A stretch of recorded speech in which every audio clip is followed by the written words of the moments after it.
respected secretary, manager, committee members, principal, teachers, and my dear friends.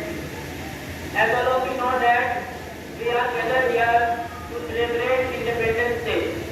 At first, I wish you all a very happy Independence Day. I am very happy to have the opportunity to express my thoughts on this auspicious occasion.